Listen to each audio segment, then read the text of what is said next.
Panorama group, जो सोचता है वो करता है। आपके अपने सपनों का आशियाना।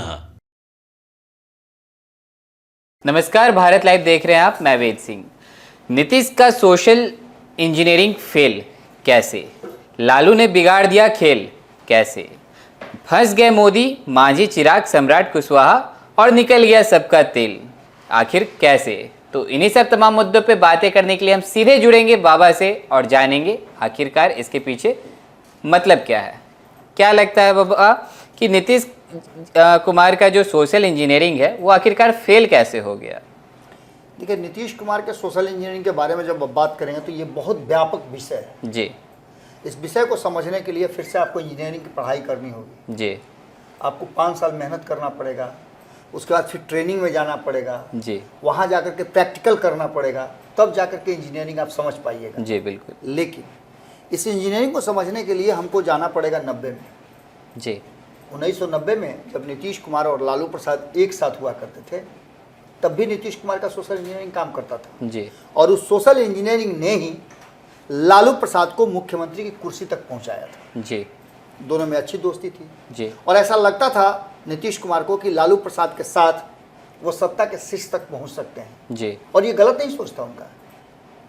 वो लालू प्रसाद के कंधे पर सवार होकर के ही जी बिहार की राजनीति में आए हैं, इसमें जी। कोई दो राय नहीं है। देखिए, दो तरह से लोगों का किसी खास मकसद से फायदा और घाटा होता है। जी। कभी कभी आपका घाटा भी आपके फायदे के रूप में आ जाता है। बिल्कुल। और खास करके राजनीति में जब आप घाटा सहते हैं तो आपका फायदा बहुत नजदीक आपसे आने लगता है। जी।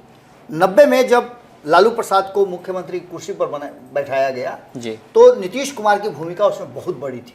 ये बात लालू प्रसाद भी स्वीकार करते हैं, क्योंकि तब उन्होंने, नीतीश कुमार ने एक सोशल इंजीनियरिंग का फार्मूला दिया था। और फार्मूला था कि जो हम चीज़ें कर रहे हैं, जैसे जातीय समीकरण को अगर हम जोड़ के रखते हैं तो वोट का मेन आधार है।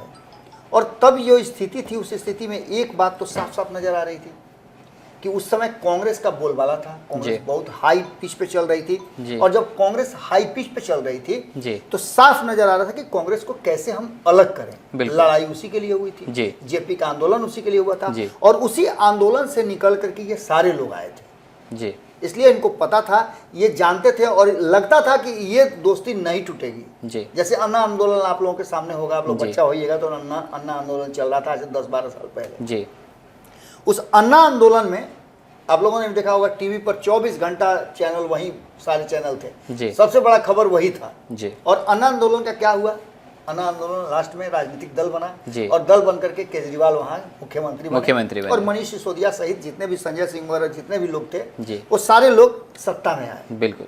एटलीस्ट वही काम हुआ जेपी आंदोलन में भी जी। तो ये सभी लोगों का सोच ये था कि लालू प्रसाद चूंकि सोशल इंजीनियरिंग में सबसे बड़े वर्ग के नेता हैं जी, यादवों के, जो 14% है जी, तो क्यों नहीं एक मुश्त 14% वोट अपने पास रख लिया जाए। बिल्कुल। और ये तभी संभव था जब लालू प्रसाद को अपने पास रखते जी। नीतीश कुमार का ये सोच, लेकिन ये सोच मात्र 4 साल में फेल हो गया जी। लालू प्रसाद जैसे ही मुख्यमंत्री बने, उन्होंने यादवों को शीर्ष पदों पर बैठाना शुरू कर दिया जी, जो कि नीतीश कुमार को नागवार गुजरा। नीतीश कुमार चाहते थे कि उनके जातीय समूह के लोग भी उस जगह पर आए, क्योंकि सोशल इंजीनियरिंग में दोनों की पार्टनरशिप थी जी। लेकिन वो पार्टनरशिप ब्रेक कर गई, बराबर का हिस्सेदारी थी, ब्रेक कर गई जी। और ब्रेक करने के बाद वहां से नीतीश कुमार ने अपनी पार्टी बनाई जी और एक नई यात्रा की शुरुआत की। वहां से वो सोशल इंजीनियरिंग का एक नया फार्मूला खोज के ले आए जी। ये फार्मूला था कि जब सतीश कुमार ने लौकुश सम्मेलन बुलाया था जी, लौकुश सम्मेलन बुला करके उन्होंने कुशवाहा और कुर्मी इन दोनों में बेटी रोटी का रिश्ता बनाने की कोशिश की थी जी, जो कि कुछ हद तक सफल भी हुआ जी। और नीतीश कुमार उस रैली में, जो गांधी मैदान में हुई थी जी, उस रैली में नेता बने जी और लौकुश के सबसे बड़े नेता के रूप में उनको प्रमोट किया गया, प्रोजेक्ट किया गया जी। उसका नतीजा था कि नीतीश कुमार वहाँ से जब चुनावी राजनीति में आए तो वो केंद्र की राजनीति करने लगे जी। केंद्र की राजनीति करते करते नीतीश कुमार ने अपने सोशल इंजीनियरिंग का जो दायरा है वो धीरे धीरे बढ़ाना शुरू कर दिया जी। लालू प्रसाद को ये दिखाने की कोशिश धीरे धीरे शुरू हो गई कि लालू प्रसाद किसी खास जाति के नेता हैं जी। और उनको एक दायरे में MOI समीकरण में घसीटना और उसमें बंद करना शुरू कर दिया, जी। जिसका फायदा नीतीश कुमार को 2005 में मिला। जी। हालांकि 2000 में भी मिला था। जी 2000 में भी नीतीश कुमार मुख्यमंत्री की कुर्सी पर पहुंचते पहुंचते रह गए थे। जी 7 दिनों के मुख्यमंत्री वो बने थे, जी। लेकिन उन्होंने देखा कि बहुमत नहीं आ रहा है तो उन्होंने इस्तीफा दे दिया था। जी 2005 में भी फरवरी में जब चुनाव हुआ जी तो नीतीश कुमार के पास आंकड़ा नहीं जुटा और राष्ट्रपति शासन लग गया बिहार में। जी उसके बाद अक्टूबर में फिर से चुनाव हुआ जी। और वहां आकर के नीतीश कुमार बहुमत में आए भारतीय जनता पार्टी के साथ। तब तक केंद्र में सरकार चला रहे थे, जी केंद्र में मंत्री भी थे। जी अटल बिहारी वाजपेयी उस समय इन पर मेहरबान हुए और जी। अटल बिहारी वाजपेयी और लाल कृष्ण आडवाणी ने नीतीश कुमार के उस सोशल इंजीनियरिंग को माना और सोशल इंजीनियरिंग को मानने के बाद उनको बिहार की गद्दी पर बैठाया गया। ये एक म्यूचुअल अंडरस्टैंडिंग के तहत हुआ था। जी तब नीतीश कुमार के फेवर में बहुत बड़े बड़े नेता थे।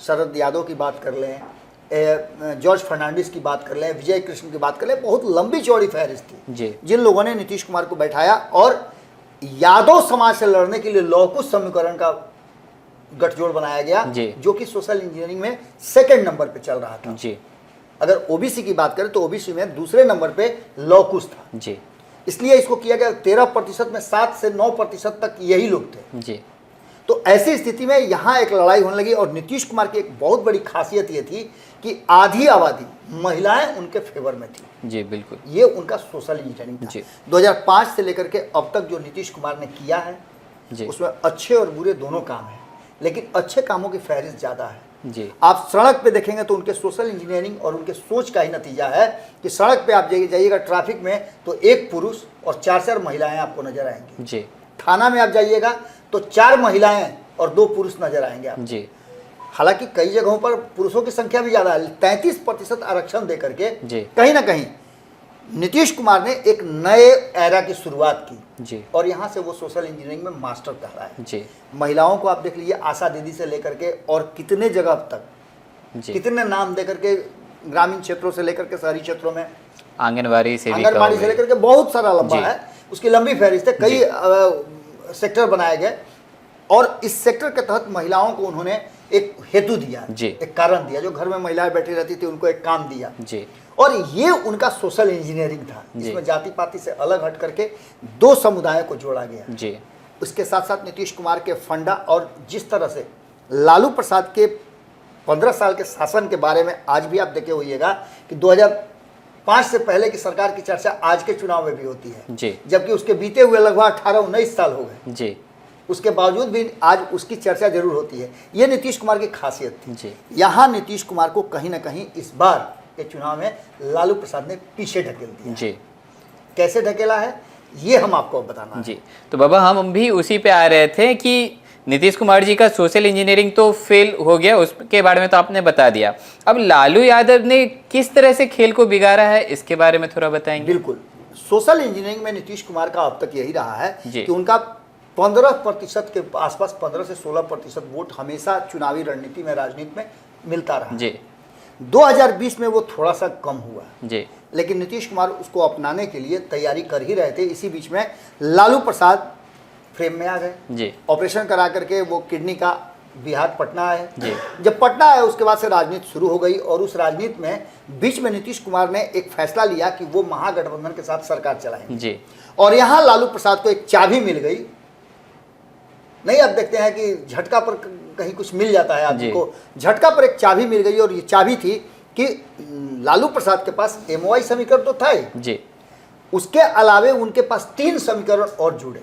जी पहले उन्होंने जब चुनाव 2024 का अनाउंस हुआ उसके बाद उन्होंने धीरे धीरे करके जोड़ना शुरू किया कि नीतीश कुमार से नाराज कौन कौन है। जी तो सबसे पहले उनको लगा कि कुशवाहा समाज नाराज है जी और कुशवाहा समाज यादवों के बाद सेकंड नंबर पर चल रहा है। जी ये भी एक बड़ी बात जी। थी। ओबीसी में EBC नाराज चल रहा है तो EBC डर से हो या चाहे जिस कारण से हो नीतीश कुमार के साथ रहना चाह रहा है, जी भाजपा के साथ रहना चाह रहा है। उसमें से भी कुछ वर्गों को अपने तरफ छांटने की कोशिश की गई, जी जिसमें से आपने देखा होगा मुकेश सहनी आए जी। अति पिछड़ा समाज जी। से। यानी कि जो समीकरण बना MOI उसमें 14% यादव और 18% मुस्लिम, मुस्लिम यानी कि ये 32% एक मुश्त आ गए। जी इसके बाद एक MOI समीकरण और बना जी, मल्लाह और यादव। यादव, इसमें जी। मल्लाहों का जो प्रतिशत था 14% तो कांस्टेंट था, जी। 7% मल्लाह तो कहते हैं कि हमारा 14% वोट है, जी, लेकिन हम 7% मल्लाहों का शुद्ध अगर वोट की बात करें जो मुकेश सहनी के साथ आया है, तो इस 7% को जोड़ देते हैं। उसके बाद एक और समीकरण जुड़ा, केवाई, जी, कुशवाहा और कुशवाहा यादव। यादव, जी, आपने देखा होगा कि 3-3 कुशवाहा को उन्होंने दिया। हम जी। बताएंगे आगे कि किस तरह से उन्होंने वर्गीकरण इसका किया, जी। सोशल इंजीनियरिंग कैसे किया है। जी। तो यहाँ आकर के सब मिला करके अगर उसके जोड़ लेते हैं 6%, उसके बाद जो अन्य हमने बताया था, ईबीसी हो, दलित हो या अन्य वर्ग के लोग हों, जी। सवर्ण हों, जी। जैसे जहाँ मान लेते हैं कि भूमिहारों को उन्होंने टिकट दिया, जी। वहाँ के भूमिहार अपने प्रत्याशी का सपोर्ट करेंगे। लोकल जहाँ सपोर्ट मिलेगा। जहाँ या जी। जहाँ उन्होंने राजपूत को दिया वहाँ राजपूत करेंगे। जी। लाला और ब्राह्मण तो उनके खाते में है ही नहीं, जी। ये दोनों तो को तो टिकट देते ही नहीं है वो। जी। तो ये सब मिलाकर के 50% हो जाता है, यानी कि लड़ाई यहाँ कड़ी हो गई। जी, 50% तो पहले ही ले लिया। बिल्कुल। अब इसके बाद जो अगला गेम है वो था कि नीतीश कुमार का सोशल इंजीनियरिंग फेल हो जाने पर जी। लालू प्रसाद ने उनका खेल तो बिगाड़ ही दिया। जी। यहाँ सबसे बड़ा चीज है कि इसमें फंस गए मोदी जी। जी, मोदी जी ने 40 और 400 की बात की थी, जी, और उस 400 को 4000 नीतीश कुमार ने कहा था, जी। तो लोगों को लगा था कि अरे ये तो अलबला के बोल दिए हैं। जी। नीतीश कुमार अलबलाते नहीं हैं। नीतीश कुमार पूरी रणनीति, पूरी राजनीति और पूरे सोच समझ के साथ, ये माना जा सकता है कि एक बार लड़खड़ा जाएंगे, जी, बार बार तो लड़खड़ा नहीं सकते हैं। बिल्कुल। नीतीश कुमार ने जो भी बात कही, अभी भी वो कह रहे हैं कि 40 और 400 के पार। जी, अब इस समीकरण को समझिए आप कि क्यों जीतन राम मांझी, चिराग पासवान, उपेंद्र कुशवाहा या फिर सम्राट चौधरी, जी। इन सभी लोगों की बात करें तो ये सब का खोपड़ी जो है ना भन बना रहा है। जी बाबा, अभी उसी पे आ रहे थे कि अगर बात की जाए नरेंद्र मोदी, मांझी, चिराग या फिर सम्राट या फिर कुशवाहा का, एक तरह से देखा जाए तो निकल गया तेल। आखिरकार कैसे निकल गया अब तेल? तेल नहीं निकलेगा तो कब निकलेगा? आप समझिए कि एक चरण, 2 चरण का चुनाव हो चुका है, तीसरे चरण का चुनाव होने जा रहा है जी। और आप ये स्पष्ट नहीं है, आप दावे के साथ नहीं कह पा रहे, आपके चेहरे पर हवाई उड़ रही है जी। कि आप 9 सीट में से 9 सीट जीत रहे हैं। जी। आप 40 में 40 का वादा कर रहे हैं तो 9 सीट तो आपको जीतना पड़ेगा ना जी। बिल्कुल। लेकिन यहाँ जो लड़ाई है वो लड़ाई कहीं ना कहीं लालू प्रसाद के जिस तरह से नीतीश कुमार का सोशल इंजीनियरिंग फेल कर दिया है। जी। नीतीश कुमार को एनडीए में लाने का कारण क्या था? उनका सोशल इंजीनियरिंग। बिल्कुल। कि जो बाकी की वोटें छूट रही हैं भारतीय जी। जनता पार्टी और बाकी के घटक दलों से जी। एनडीए में, उसको नीतीश कुमार लेकर के आए। जी। लेकिन नीतीश कुमार का पूरा समीकरण फेल कर जी। दिए। अब जैसे आप समझिए कि 23 सीटें उनके पास हैं, 26 सीटें उनके मान के चलिए, 26 सीटें मान के चलिए, इसमें से 3 सीट उन्होंने मुकेश सहनी को जी। दिया। अब 26 सीटों के वर्गीकरण की बात करें तो 23 सीट जो उनको खुद मिली है उसमें से उन्होंने यादवों को 9 सीट दिया है। जी, 9 सीट बहुत ठोक बजा करके, ठोक ठिठा करके दिया गया है। जी, अब समझिए कि 23 में से 9 देने का मतलब जो 14% है उसको 9 सीट दिया है। जी। लेकिन यहाँ एक छोटी सी भूल हो गई कि मुसलमान जो 18% है उनको मात्र 2 ही सीट 2 दिया सीट दिया गया है। जी, हालांकि कहा जाता है महागठबंधन में कि हमने कांग्रेस को इससे दिलवाया ना जी, जी, तो वो भी तो इसी में ऐड होगा। लेकिन उसके बावजूद भी 14% 18% में काफी अंतर हो जाता है। जी, यहाँ आकर के कहीं ना कहीं एक छोटा सा उनसे मिस्टेक कहा जाए, माइनर मिस्टेक है, लेकिन इस मिस्टेक को कैसे उन्होंने पूरा किया है वो समझिए। उन्होंने भूमिहार एक दिया है वैशाली से, मुन्ना शुक्ला को। इसके बाद राजपूत एक बक्सर से दिया है, सुधाकर सिंह जी, जो कॉन्टेस्ट में भी हैं। मुस्लिम में मधुबनी से अली अशरफ फातमी है, अररिया से शाहनवाज आलम है जी। जहां थोड़ा सा गुस्सा है क्योंकि कई लोगों ने विद्रोह भी किया है, कई लोगों ने पार्टी छोड़ा भी है जी। दलित की बात करें तो यहाँ भी उन्होंने कोशिश किया है कि कैसे मांझी और चिराग पासवान दोनों से लड़ा जाए। तो यहाँ उन्होंने 4 दलित समाज के लोगों को वोट प्रतिनिधित्व दिया है। बात करें कुशवाहा समाज की तो ये वहाँ कैच पॉइंट है जी, जिसका हम चर्चा कर रहे थे। 3 कुशवाहा को दिया है और अभय कुशवाहा के साथ साथ आप देख लीजिए कि आलोक मेहता, ये सभी तेजस्वी यादव के साथ मंच पे घूम रहे हैं जी, वोट मांग रहे हैं कुशवाहा समाज का। तो निश्चित रूप से एक ये बड़ा जो है ट्विस्ट है। इसके अलावा अगर बात करें कुर्मी समाज की तो अनीता महतो को उन्होंने दिया है मौका मुंगेर से जी। ये भी एक है, अशोक महतो की पत्नी है, वो हाल फिलहाल में शादी हुई है, ये सारा कहानी आप लोग जानते ही हैं। आगे अगर कहें तो गंगोत समाज से बीमा भारती को दिया है, ये भी एक नया ट्विस्ट था जी, क्योंकि उस क्षेत्र में गंगोत समाज का एक अच्छा खासा वोट है। वैसे की बात करें तो रितु जायसवाल को उन्होंने शिवहर से उतारा है, काफी तेज तर्रार नेता हैं। यहाँ भी कॉन्टेस्ट उन्होंने दिया है। और ये सारी चीज़ें अगर कहा जाए तो लालू प्रसाद का स्ट्रक्चर बनाया हुआ है जी। यानी कि नीतीश कुमार का जो सोशल इंजीनियरिंग था, उन्होंने महिलाओं को 6 महिलाओं को वो दिया है प्रतिनिधि, यानी कि महिला वाला जो एंगल था नीतीश कुमार का, उस पर भी कहीं ना कहीं एक सेंधमारी करने की कोशिश की है जी। ये पूरी तरह से आप समझ सकते हैं कि नीतीश कुमार के सोशल इंजीनियरिंग में अगर सेंधमारी लालू प्रसाद करने में सफल हो गए जी। तो मोदी का 40 सीट जीतने का जो सपना है जी। वो साकार नहीं हो पाएगा जी। और इसके कमजोर कड़ी कौन बनेंगे? तो नीतीश कुमार जी। निश्चित रूप से ये सारे समीकरण पांचों पांडवों को जुटा करके जी। अगर उसमें से भीम ही गायब हो जाए जी तो क्या होगा?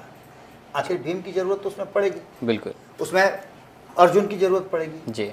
नकुल सहदेव की जरूरत पड़ेगी जी। बाकी सब लोग हैं, लेकिन अगर भीम ही साइड हो जाए तो फिर गदा कौन चलाएगा? सही बात। निश्चित रूप से यहाँ पर नीतीश कुमार के सोशल इंजीनियरिंग को रास्ता बना करके लालू प्रसाद ने भीतर घुसने का प्रयास किया है और इस चक्रव्यूह में अगर तोड़ पाते हैं तो ये मान के चलिए कि लगातार जो हम बातें कह रहे हैं कि 30 सीट भी बहुत मुश्किल से जीत करके आएगी एनडीए, ये हो सकता है। जी, जानकारी के लिए धन्यवाद बाबा। तो जैसा कि अभी आपने सुना कि बाबा ने कितने सटीक तरीके से बताया कि जो जाति का जो समीकरण है उसके तहत जो तमाम पार्टियां, अगर बात की जाए महागठबंधन के, तो वहां से जो लालू प्रसाद और तेजस्वी यादव ने किस तरह से समीकरण को विस्तार करते हुए, मतलब इस बार ध्यान रखते हुए काम किया। तो और भी ऐसे तमाम खबरें देखते रहने के लिए आप जुड़े रहे भारत लाइव के साथ। धन्यवाद। पनोरमा ग्रुप, जो सोचता है वो करता है।